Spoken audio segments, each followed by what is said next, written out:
Now that your group has finished the AS1 annotations, let's move on to the last two sections of your annotated bibliography, the introduction and conclusion. In this quick video, we'll cover what each part should have and check out some real student examples. Let's get started. The introduction paragraph is a collaboration with all group members. You start your introduction with a compelling sentence that highlights the significance of your topic. Then clearly state the purpose of your annotated bibliography with a concise thesis statement. Next, briefly describe the process you used to discover your sources, mentioning platforms like JSTOR or other databases from the PSU Digital Library. Finally, be sure to aim for a length between 80 and 120 words. Here is an example introduction for the AS1 assignment. Notice it starts with a strong, attention-grabbing opening sentence that explains why your topic matters. Due to the COVID-19 pandemic, online learning became widely adopted across various regions and levels of education. However, despite its broad use, its overall effectiveness is not as well understood or consistently evaluated as traditional face-to-face learning models. Next, a clear thesis statement describing the purpose of your annotated bibliography. To gain a clearer understanding of how effective online learning is in different contexts, this annotated bibliography aims to review research articles that have gathered relevant data on the topic. Then you briefly summarize how you found your sources. All selected articles were sourced from JSTOR and were published in credible, peer-reviewed academic journals. Finally, you'll notice that this example meets the word count requirement with 83 words. This structure ensures your introduction is clear and precise. The conclusion paragraph is also a team effort. You start it by clearly restating the thesis, which is the focus of your group's research. Follow this with a summary of the main research methods used in your sources. Then provide a summary of the key findings. Conclude with a statement on the need for further research or any gaps identified in the studies. Be sure to keep it between 140 and 170 words. Here's the example conclusion for the AS1 assignment. Notice it starts with a clear restatement of the thesis.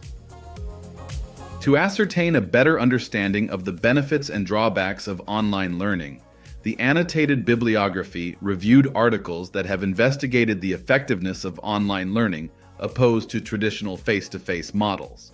Next, a summary of the main research methods used in your sources. The main research method used in the studies was quantitative and used an experimental design, in that they compared the results of students exposed to online learning to students using more traditional models. Then you briefly summarize the key findings. In terms of findings, Chu found the control group performed better than the experimental group, and these results indicated that even though students considered online classes less intimidating, they had higher failure rates compared to face-to-face classes.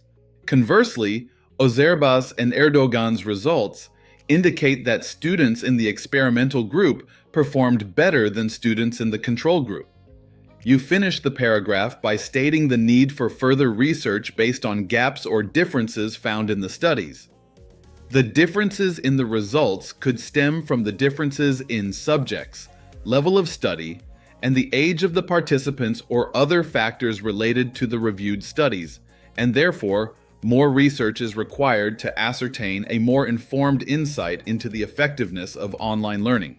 This example meets the word count requirement with 171 words, and its structure ensures your conclusion is comprehensive and clear. Some key reminders before submitting your final group document. Ensure your introduction and conclusion align with your chosen topic and articles.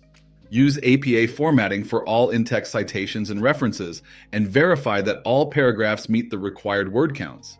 Have a peer review your document. Then one group member should save the final version as a Word doc and upload it to turn it in on LMS before the deadline. Now you're ready to complete the final steps, writing the introduction and conclusion for your annotated bibliography.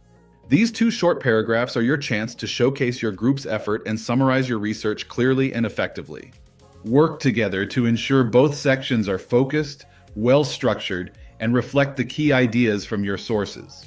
Before submitting, take time to review your entire document. Ask a peer to give feedback and make any final edits. When everything looks good, save your work as a Word document and upload it to Turnitin before the deadline.